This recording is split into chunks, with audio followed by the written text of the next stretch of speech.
말씀 보시겠습니다. 제가 읽겠습니다. 갈라디아서 2장 1절에서 10절입니다. 14년 후에 내가 바나바와 함께 디도를 데리고 다시 예루살렘에 올라갔나니 계시를 따라 올라가 내가 이방 가운데 전파하는 복음을 그들에게 제시하되 유력한 자들에게 사사로이 한 것은 내가 다름질하는 것이나 다름질한 것이 헛되지 않게 하려 함이라. 그러나 나와 함께 있는 헬라인 디도까지도 억지로 할례받게 하지 아니하였으니 이는 가만히 들어온 거짓 형제들 때문이라. 그들이 가만히 들어온 것은 그리스도 예수 안에서 우리가 가진 자유를 엿보고 우리를 종으로 삼고자 함이로되 그들에게 우리가 한시도 복종하지 아니하였으니 이는 복음의 진리가 항상 너희 가운데 있게 하려 함이라.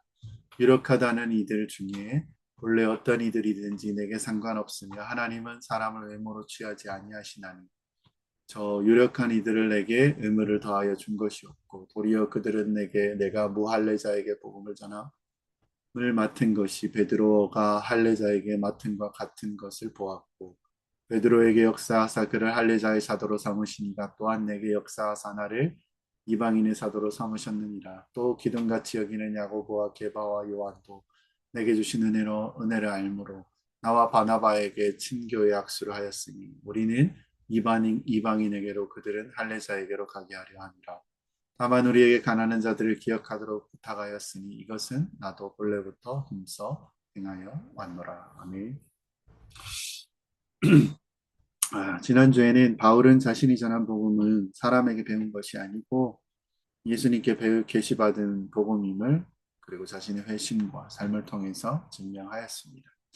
교회를 박해하던 바울은 사도로 변화된 것이 자신의 공로나 노력이 아니라 하나님의 선택과 은혜라고 얘기했고요. 하나님 나라 그리고 우리 공동체는 사람의 지혜나 방법이 아니고 십자가 복음을 바르게 지키고 담대히 전하는 사명을 끝까지 감내해야 한다는 것입니다. 사랑하는 지체 여러분, 교회가 가장 조심해야 할 것은 박해만이 아닐 것입니다. 무너뜨리는 것이 교회를 무너뜨리는 것은 더 큰 위험은 무엇입니까? 복음에 무언가 더하려는 유혹이라는 것입니다. 교회를 믿는 것만으로, 예수님을 믿는 것만으로도 부족하고, 여기에 인간의 노력과 공로를 더해야 구원받을 수 있다라고 하는 순간, 복음은 더 이상 복음이 아니라는 것입니다. 이 장은 뭘 말합니까? 율법주의자들은 할례를 받아야 구원받는다고 주장했고요. 바울은 오직 믿음으로만 구원받는다는 복음의 진리를 지키며 싸운다는 것입니다.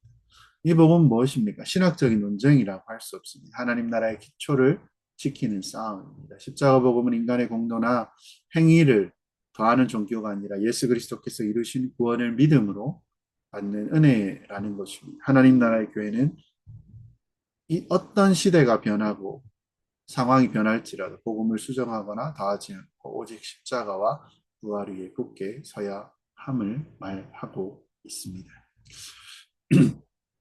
바울은 이 앞에 1장에서도 누구에게 배운 거라고 이야기합니까? 예수님께 직접 받았다라고 말하고 있습니다.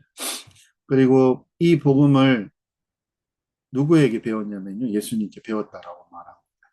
이 복음이 사람에게 난 것이 아니고 오직 예수님이심을 증명하고 있다라는 것입니다. 그러니까 1세기나요. 지금 2026년 복음이나 단 하나밖에 없는 복음, 예수님이 주신 그 복음은 변하지 않는다는 것입니다. 우리가 성경을 보고 복음을 알아가며 배운다는 것은 그 당시도 그리고 지금 현재도 동일하다는 것입니다. 그래서 지금 우리가 배우고 알고 있는 복음은 영원히 변하지 않는 진리라는 것을 알 수 있습니다.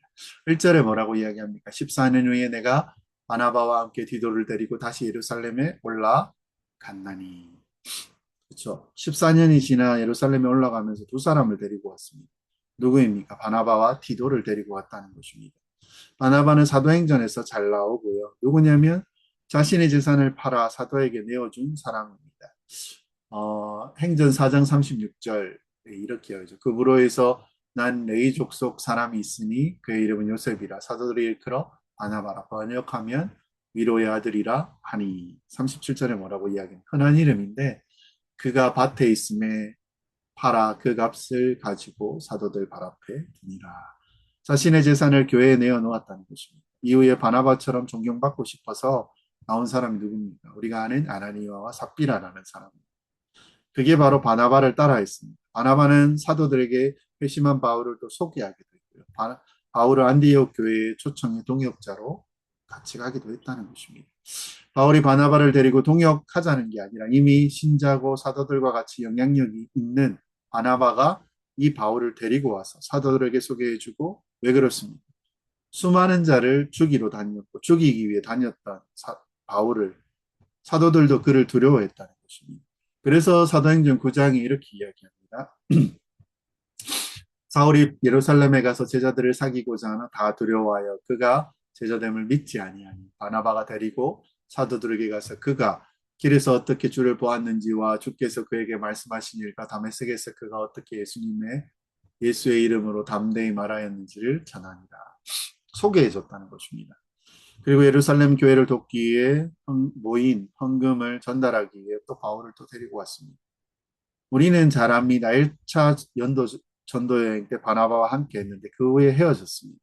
그리고 3차까지 함께 하지 않았습니다. 2차 떠날 때요, 마가복음을 쓰은 마가 요한을 바나바는 데리고 가자 했는데요. 그런데 중간에 마가가 딴 길로 빠졌습니다.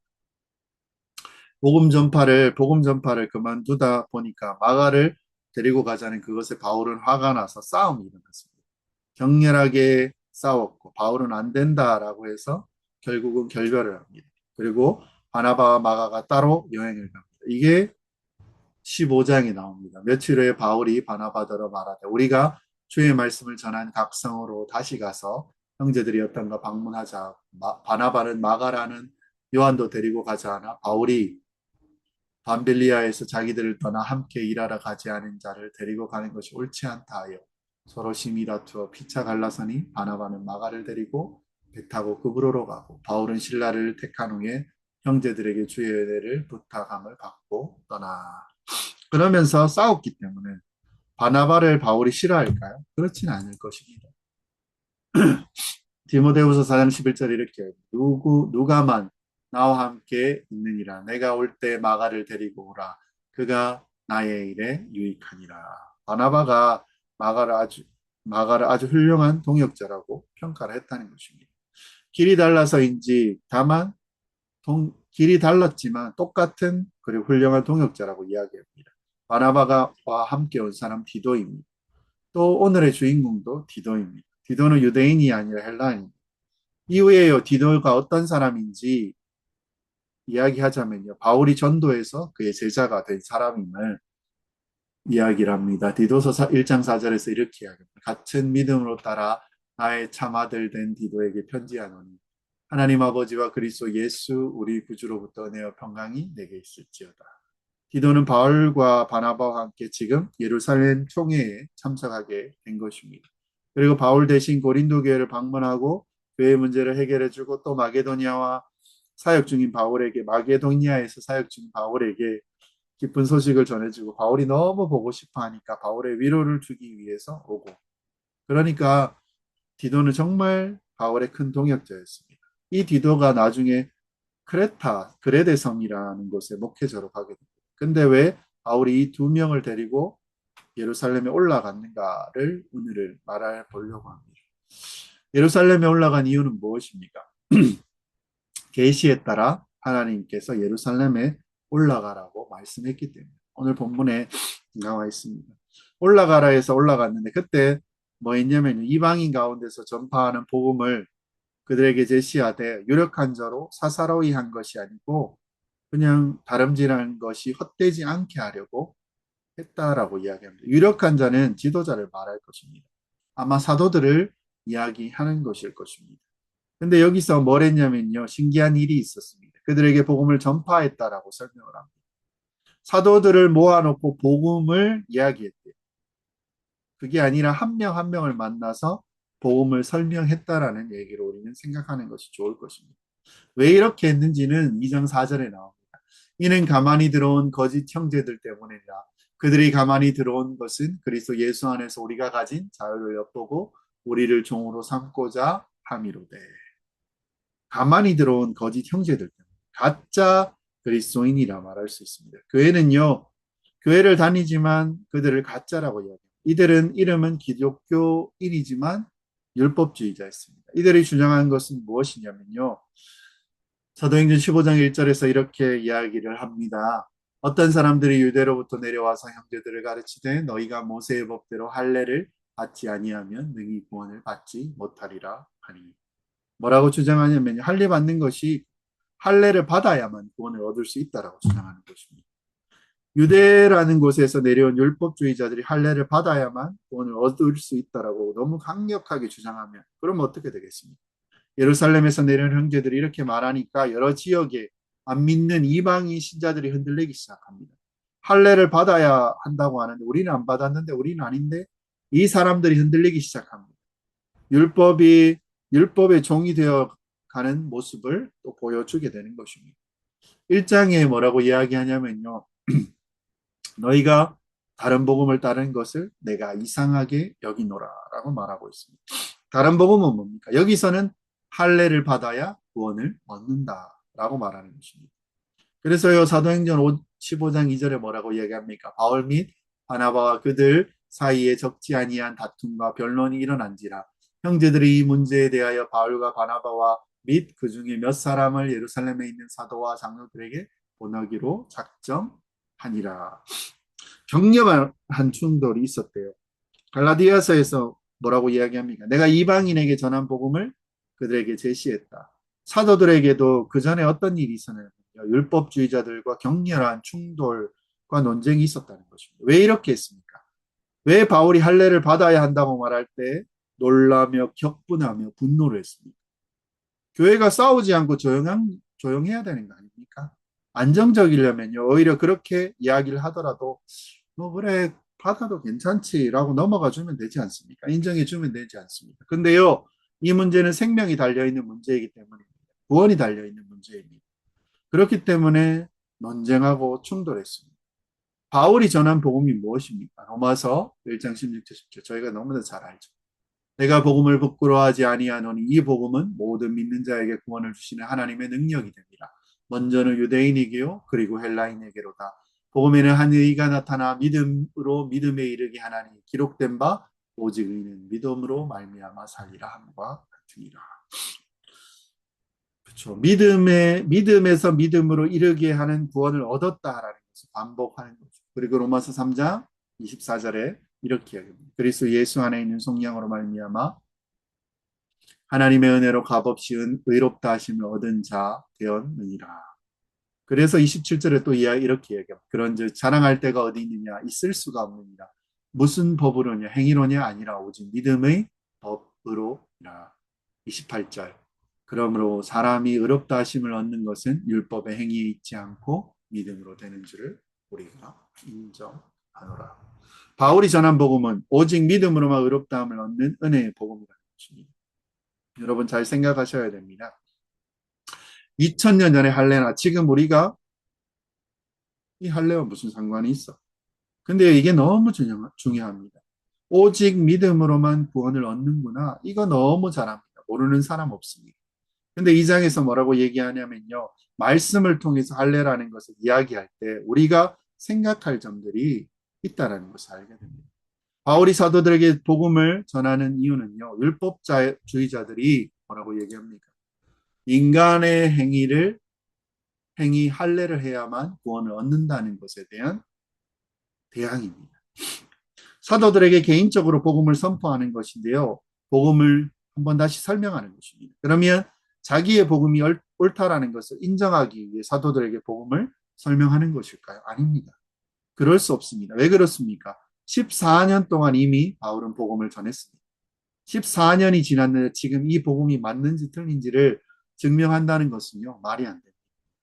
그리고요, 사도들이 이 복음이 몰라서 복음을 전했습니까? 아닙니다. 이들은 예수님과 3년 동안 지내면서 부활을 목격하고 성령님을 받은 자.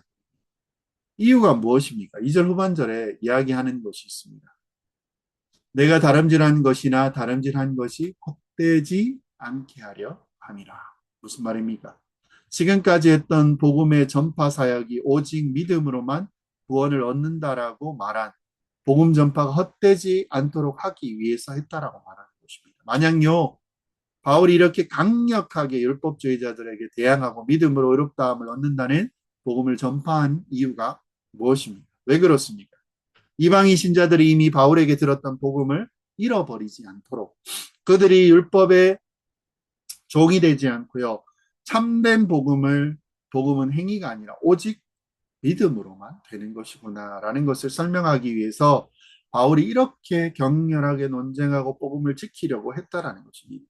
그러니까 어떻습니까? 가짜 그리스도인이 주장했던 이 주장을 무력화시키려고요.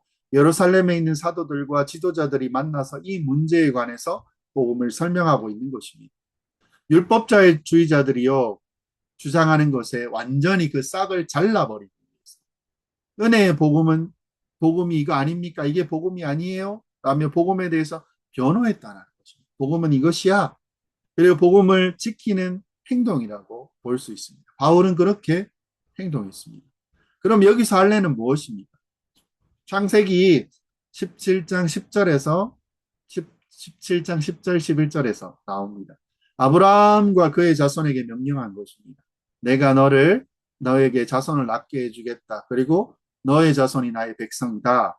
그리고 백성으로 살기 위해서 할례를 받으라. 읽어보면 이렇습니다.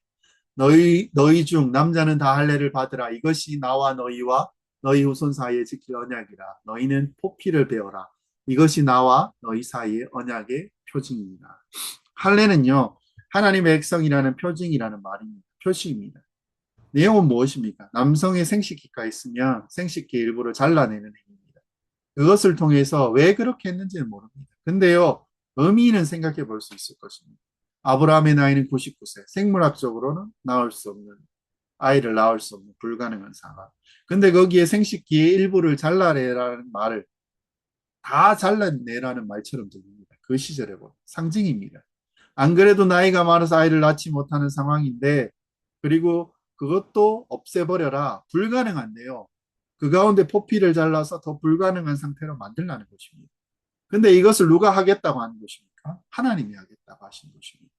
인간의 가능성을 완전히 없애버리고 그래서 인간이 할 수 없고 오직 하나님만이 할 수 있다라는 것을 보여주기 위해서 할례라는 의식을 행하게 하셨습니다. 그래서 마침내 어떻게 됩니까? 100세의 아브라함은 아들을 낳습니다. 할례를 행했다는 것은요. 먼저 하나님께서 너희가 내 언약의 백성이라 내 백성으로 삼겠다라고 명령하신 것입니다. 이것은요. 하나님을 온전히 믿고 신뢰하겠다라는 의미를 포함합니다. 그래서 할례를 행한다는 것은 하나님께서 이루신 것이다. 하나님께서 아들을 낳게 하신 것이다라는 믿음을 가지고 있다라는 증거입니다. 남성의 생식기 일부를 자르는 것이요. 어떤 기적적인 능력이 있습니까? 아니요. 아무것도 없습니다. 어떤 사람이 이게 사람들이 생각할 때 청결과 정결을 위해서 아닙니다. 하나님이 그렇게 명령하신 것입니다. 그리고 그분의 능력을 보여주시기 위해서 그런 것입니다. 근데 하나님께서 그렇게 하라고 하는 게 말이 됩니까? 라고 생각한다면 할례를 행하지 않을 것입니다. 근데 그 하나님의 말씀을 믿고 행하는 자들은요, 자녀를 낳고 하나님 말씀에 순종하며 살아갔고 하나님의 백성이 되었다는 것입니다. 결국 할례는 무엇입니까? 하나님께서 이스라엘 백성이 언약의 백성이라는 표시이고 그것을 통해서 하나님이 어떤 분이시다? 하나님은 전능한 분이시고 그분이 모든 것을 이루신 분이시며 그를 믿는다는 것을 그 의미가 담겨 있다는 것입니다. 근데 이스라엘 백성들은요, 시간이 지나면서 이것이 어떻게 됩니까? 하나의 형식이 됩니다. 그냥 하나님을 신뢰하기 때문에 이 할례를 했는데 그 신뢰를 이제는 빼고요, 할례만 하면 된다고 생각하는 것입니다. 마음과 상관없이 할례만 하면 나는 하나님의 백성이다 라고 마음대로 생각하고 살았다는 것입니다. 그래서 구약의 선지자들도 뭐라고 했습니까? 할례는 어디서 해야 된다? 마음의 할례를 해야 된다고 말하는 것입니다. 형식이 아닙니다. 마음이 중요합니다. 이미 하나님께서 말씀하셨습니다. 그러면 할례는 오늘날도 해야 됩니까? 그렇지 않죠. 왜 그렇습니까? 마침내 모든 율법을 완성하신 예수님이 이 땅에 오셨기 때문입니다. 예수님이 오신 이후로는 이제 율법의 어떤 제도도 남아있지 않고 사라졌습니다. 왜 그렇습니까? 다 성취되었기 때문입니다. 그래서 예수님이 십자가에 죽고 부활하심으로 이제는 유대인으로서는 하나님의 특별한 백성이라는 할례를 통해서 구분되었던 것이 사라졌습니다. 아니, 없어졌습니다. 모세의 율법이 아니라 오직 예수님을 믿음으로만 이제 구원을 받게 된 것이죠. 예루살렘 회의에서 베드로가 말한 것이 이 내용입니다.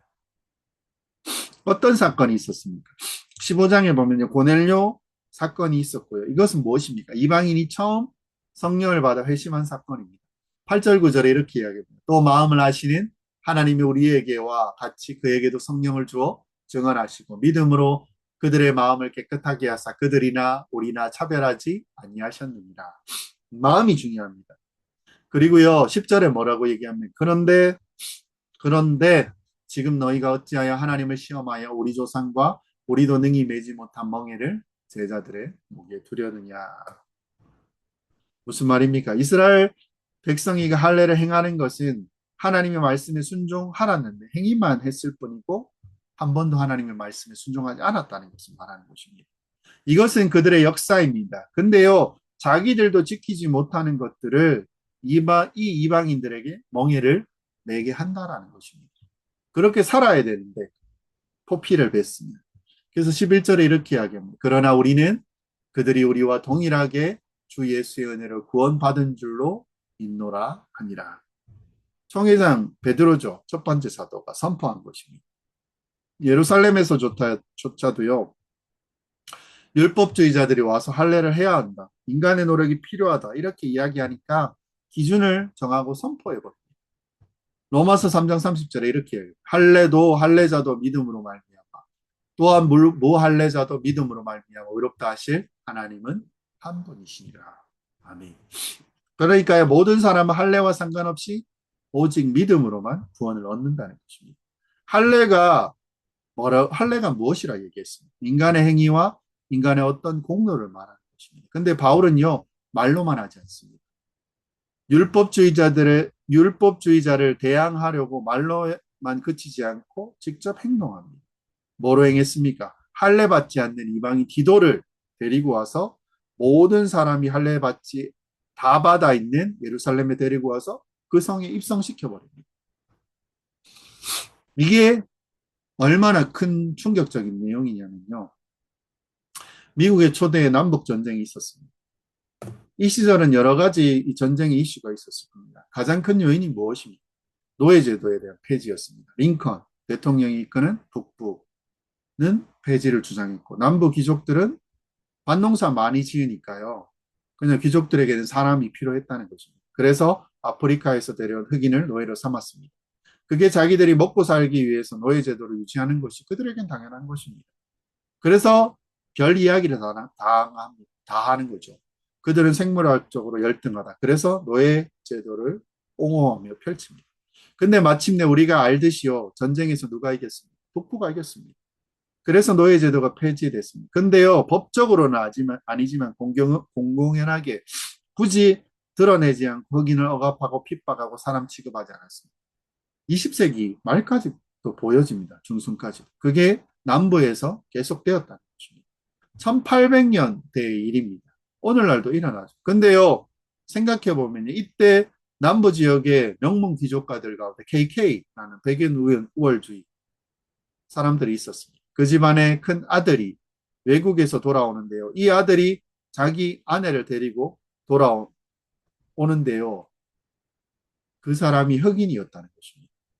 KK 집안에서 아들이 외국 갔다 온. 그러면 이 집안에 와서 제 아내입니다라고 선언을 하는 거죠. 그때 가족들의 받는 충격은 어땠을까요?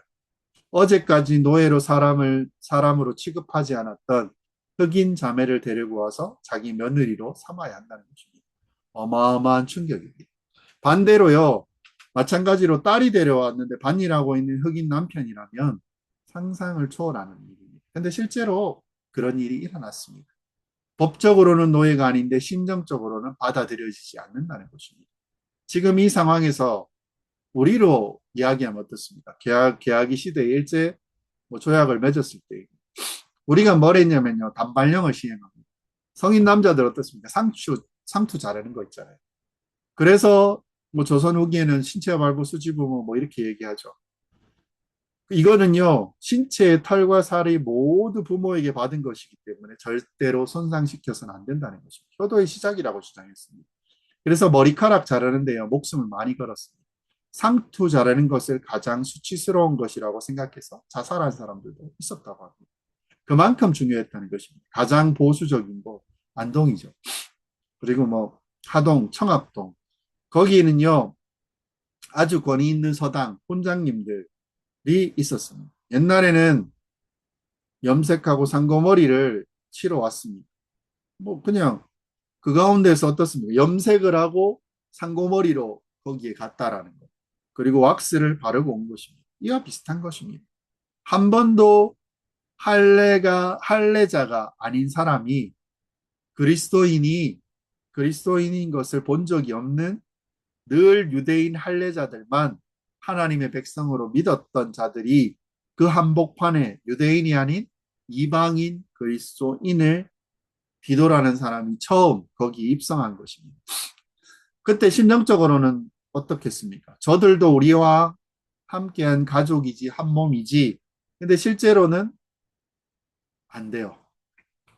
그래서 저들도 뭐라고 얘기하면 계속 주장하는 것이 할례를 우리와 같이 받아야 한다라는 것을 주장하는 것입니다.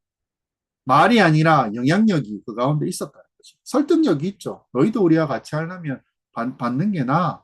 근데 바울은 아니라고 말했을 뿐만 아니라 디도를 데려와 버립니다. 그리고 어떻게 하는 줄 아십니까? 끝까지 할례를 받지 않게 했습니다. 할례를 받아도 안 받아도 상관이 없음은 그리고 믿음으로 구원을 받는 것을 주장했다라는 거죠. 근데요, 그들을 위해서 우리가 너무 괴롭다. 우리가 저 할례를 안 받는 애가 예루살렘에 들어오는 게 너무 이상하다. 우리를 위해서 믿음으로 구원을 받는 건 아니까 할례라도 해줘. 요청했을지라도요, 끝까지 안 했다는 것입니다. 5절에 뭐라고 이야기합니까? 그들에게 한시도 복종하지 아니하였으니 이는 복음의 진리가 항상 너희 가운데 있게 하려 합니다. 복음의 진리를 사수하고 지키기 위해 오직 믿음으로만 의롭다함을 얻는다. 믿음으로만 구원받는다. 인간의 노력 행위로는 구원받을 수 없다. 이 복음을 증명하기 위해 그는 끝까지 따르지 않았다는 것입니다. 이게 어마어마하고 엄청난 일입니다. 근데 왜 할례를 행하지 않는 게 복음의 진리를 지키는 것입니까? 믿음에 인간의 행위도 필요하다는 주장을 거기에는 말하고 있기 때문입니다. 사랑하는 지체 여러분, 사람은 구원을 얻기 위해 예수님을 믿어야 한다라고 주장을 믿어야 한다고 말합니다. 근데요, 거짓 형제들은 가짜 그리스도인들은 이 이야기를 했습니다. 그래 예수님 믿어야 한다. 그런데 거기에 플러스 알파 하나가 더 있어. 뭔 줄 알아? 인간의 어떤 행위가 필요해. 라고 말하는 것입니다. 사랑하는 지체 여러분, 생각해 보면요. 오늘날 이런 이야기는 우리가 쉽게 듣는 이야기입니다. 어디서 들어보셨습니까? 예수님을 믿어야 구원을 받습니다. 그런데 신앙생활도 열심히 해야 돼요. 너 예수 믿었지? 근데 구원받으려면 새벽기도 빠지면 안 된다. 수요예배도 나와야 되지. 금요철에 나와야 된다. 뭐가 되었든 헌금생활 열심히 해야 돼. 11조도 해야 되고 감사헌금도 해야 돼. 심지어는 주일 예배는 무조건 나와야 그래도 구원받을 것 같지 않습니까? 그런데 주일 예배조차 하나의 조건이 되어버린다면 오직 예수님으로만 구원을 얻었다라는 참된 복음이 훼손된다는 것입니다. 우리가 신앙생활을 하면서 살아오죠. 이런 얘기 너무 많이 들었잖아요. 그래도 집사가 되고 장로가 되면 이렇게 해야지. 헌금생활 잘해야지. 당연하다라고 생각하며 살아왔습니다. 최소한 구원을 얻으려면 이것을 대놓고 얘기는 않지만 은근히 이야기를 합니다. 교회 봉사 나와서 이거 해야 되고 이거 안 하면 구원에 떨어질 것처럼 이야기하고 뭔가 이거 열심히 안 하면 구원받지 못할 것처럼 이야기하는 모든 게 다 그렇죠. 갈라디아서 1장 8절에 이야기하겠습니다. 그러나 우리나 혹 하늘로부터 온 천사라도 우리가 너희에게 전한 복음 외에 다른 복음을 전하면 뭐요? 저주를 받을지어다. 우리가 복음을 안다고요? 믿음으로 의롭다함을 얻는다. 맞습니다. 근데 뭔가 오늘 우리가 교회에 올 때도 제가 목사이기 때문에 구원을 얻습니까? 그러면 저는 다른 복음을 믿는 것입니다. 그럼 내가 목사인데. 여러분들이 주일 예배 오기 때문에 헌금하기 때문에 오늘 이 자리에 와서 말씀을 듣기 때문에 구원을 얻는다고요. 그러면요, 이거는 다 인간의 공로와 행위가 들어가는 것입니다. 예수 그리스도께서 이 일을 다 이루신 것이지 우리의 행위는 하나도 들어간 것이 없습니다. 오직 예수 그리스도가 십자가에 죽으심으로 우리의 구원을 다 이루셨다. 이것만이 참된 구원이고 믿음입니다. 이게 교회가 말하는 참된 복음입니다.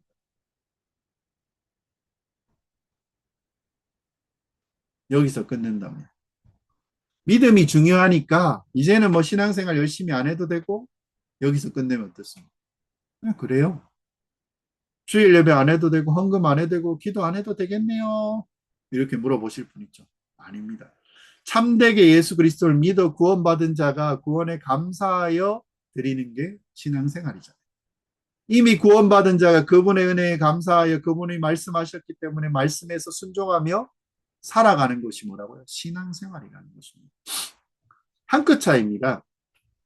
한 끗 차이로 참된 복음이 될 수도 있고 다른 복음, 저주받는 복음이 될 수 있다는 것입니다.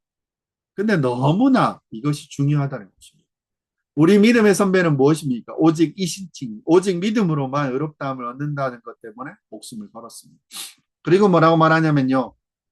우리의 선배들은 이신칭이가 서고 넘어짐에 따라 뭡니까? 교회가 서고 넘어진다라고 루터와 칼빈은 이야기를 했습니다. 이거를 그냥 뭐 그래 하지 뭐 뭉뚱그리거나 다 알고 있는 이야기할 문제는 아니다라고 할 수 있습니까? 너무나요. 우리 인간의 뼛속에 인간의 공로나 행위가 이 두 가지 사이에 이신칭의를 넘어서서 뭔가 들어와 있지 않습니까? 내가 신앙생활했던 교사고 직분자고 찬양인도도 했고 내가 설교하고 목사고 목사의 자녀 선교사 자녀고 살아왔기 때문에 이미 내가 구원받은 것이 따놓은 당상 아니야? 라는 인식도요. 우리 모르게 우리 속에 들어와 있다는 것입니다. 그렇게 주님 앞에 서는 순간 우리는 다 영원한 형벌에 처합니다. 완전한 하나님께서 요구하시는 제물이 되지 않기 때문입니다. 합당한 하나님의 요구에 완벽하게 부합되지 않는다는 것입니다. 그래서 바울이 길을 쓰고요. 이 복음을 지키려고 했습니다. 이 할례를 이야기한 게 2000년 전의 일입니다. 오늘날 우리의 곳곳에 있습니다. 여기저기 숨겨져 있습니다. 내가 주를 예배하는 것, 내가 주를 위해 살아가는 것, 뭔가 하나를 열심히 신앙생활 했을 때 우리는 어떤 생각을 합니까? 오늘은 이번 주는 내가 좀 괜찮았네. 주의 뜻대로 살았네. 그러니 나를 좀 더 사랑하시겠지. 그러니 나는 내가 구원받을 만하지. 그러는 순간이요. 조건으로 가는 것입니다. 율법주의자들이 말하는 할례를 행해야 구원을 얻는다라는 말과 똑같은 것입니다. 여러분 무서운 이야기입니다. 그냥 옛날 이야기가 아닙니다. 많은 것을 생각하게 한다는 것입니다. 그래서 바울이 행한 이 일은요. 바로 진리를 지키고 사수하는 것입니다. 그래서 복음에 대해서 다시 설명하고 이게 복음이 아니냐 또 행동하고 직접 디도에게 할례를 행하지 않았다는 것입니다. 사수한다라는 말은요. 무엇이냐면요. 내가 이것을 사수한다는 말은 죽음을 무릅쓰고 지키고 보호한다는 뜻입니다. 이렇게 바울은 복음을 끝까지 지키려 안간힘을 쓰고 했던 말을 또 한 것 같지만 이것을 지키기 위해서 최선을 다했습니다.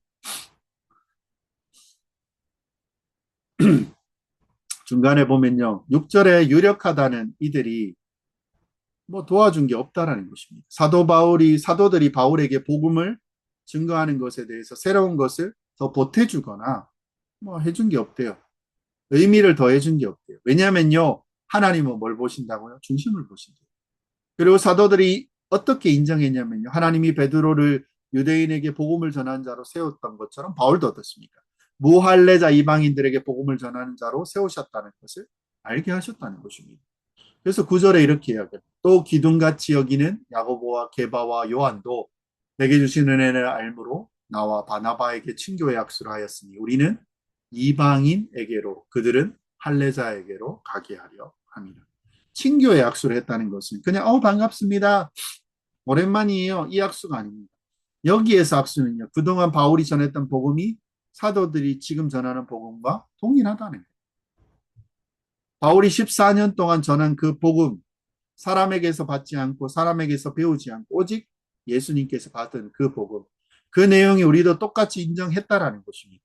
이게 엄청난 증명이고 변호가 되는 것입니다. 너는 이방인의 사도고 나는 할례자의 사도다. 그래서 10절에 뭐라고 이야기합니까?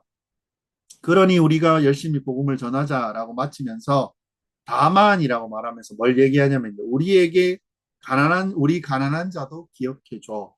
가난한 자도 도와야 돼. 교회에 있는 형제 자매를 도와야 된다라는 것을 부탁한다는 것입니다. 근데 같은 복음을 가지고 있으니까 뭐라고 이야기합니까? 나도 본래부터 그것에 힘써 왔어 라고 하는 것입니다. 그러니까 복음을 가진 자들은 교회 안에 있는 연약한 형제들을 돕는 것이 당연하다는 거죠. 이 가치 플러스 알파가 되는 것입니다. 이 복음이 이야기하는 것을 여러분 아시겠습니까? 가난한 자, 교회 안에 있는 자는 서로 돕고 서로 한 몸이 되어서 살아간다는 것을 확언하는 것입니다. 복음이라는 것은 기본적으로 교회 안에 있는 형제 자매를 돕고 자기를 내어주는 것입니다. 그리스도께서 우리를 받아준 것처럼요. 우리도 받아주어야 되고 그들을 위해 사는 것이 바로 복음에서 말하는 참된 교회의 모습이라는 것을 우리는 알 수 있습니다. 그래서 교회는 사랑입니다. 사랑하는 지체 여러분, 성경을 통해서 참된 복음을 지키고 우리는 보호해야 될 것입니다. 사수해야 됩니다. 목숨을. 바울이 이것을 설명하고 변호했던 것처럼요. 교회도 복음을 변질시키려는 자들이 있습니다. 이단이 있죠. 이단만이 아니라 교회의 정통 뿌리, 그 전통을 알고 있었지만 그냥 공공연하게 내려오는 것들로 그것들을 배격하거나 끊임없이 반대한다는 것입니다. 그래서요, 계속 참된 복음이 선포되어져요. 그리고 이 복음을 변화하고 변증하며 확인하며 점검해야 됩니다. 그래서 복음의 진리 가운데 우리가 당당히 설 수 있어야 됩니다. 가짜 복음이요, 우리를 한순간도 흔들어 놓을 수 없도록 우리는 최선을 다해야 합니다. 그리고 또 복음을 사수하기 위해서 가짜 복음에 대해서 아주 강렬하게 대항하고 싸워야 됩니다. 교회 안에서 싸움이 없어야 됩니다. 근데요, 허용되는 싸움이 있습니다. 진리에 대해서 흐트러뜨리거나 진리를 변질시키려고 할 때 흙탕물까지도 싸워야 됩니다. 완전 다 지저분해진 거예요. 싸움이 보기 싫어서 요즘 교회는 어떻습니까? 이거 왜 싸우냐? 진리에 대해서 교회가 서고 넘어지는 것이기 때문에 팔을 걷고 목사가 뭐고 없습니다. 싸워야 됩니다. 진리를 지키기 위해서. 다른 것을 놓고 싸우면요, 하나님 보시기 얼마나 웃기겠습니까? 이것도 해야 되고 저것도 해야 되고. 그럼 괜찮습니다. 넘어가 줄 수 있습니다. 이해해주고 욕하고 험동해도 이해해 줄 수 있습니다. 그냥 인간적인 것. 개인적이고 인간적인 연약함으로 볼 수 있습니다. 근데요, 진리에 대해서 말씀을 선포하고 있을 때 반응을 하지 않고 무시하거나 그것을 훼손하거나 별거 아닌 것처럼 치부해버리면 그때부터는 심각해집니다. 교회 전체가 이 생각을 해야 되고, 한 명인데요. 저 정도는 납두면 안 돼요? 누룩 하나가 원덩이에 퍼지게 되고요. 그 사람이 처음부터 혼낸 게 아니라면 모를 수 있습니다. 근데 의도적으로 그렇게 이야기하고 말씀을 무시하면 그렇게 해서는 안 됩니다. 가만히 있으면 안 됩니다. 모르는 것을 알려주면 되지만 의도적으로 그렇게 하면 대항하고 싸워야 됩니다. 그래서 싸움은요, 외부적인 것도 있지만 안에서도 동일합니다. 사랑하는 지체 여러분, 여러분에게 할례가 무엇입니까? 여러분에게 율법의 행위는 무엇입니까? 내가 이런 상황에서 그리스도를 믿지 않느냐? 내가 이 상황에서까지 주를 신뢰하지 않느냐? 그러니 다른 사람보다 내가 낫지 않느냐? 다른 사람보다 내가 좀 더 훌륭하지 않느냐? 그 모든 것이요, 복음을 변질시키거나 훼손하는 것입니다. 그래서 우리가 어떤 것을 고쳐야 하고 어떤 것을 다시 돌이켜야 한다는 것을 우리는 생각하고 수정하고 바꿔야 할 것입니다. 그리고 다음으로 이 복음을 사수하고 지키고 보호하기 위해서 성경적인 교회와 목사는요, 교인들이 협력해서 이 복음을 지켜내야 돼요.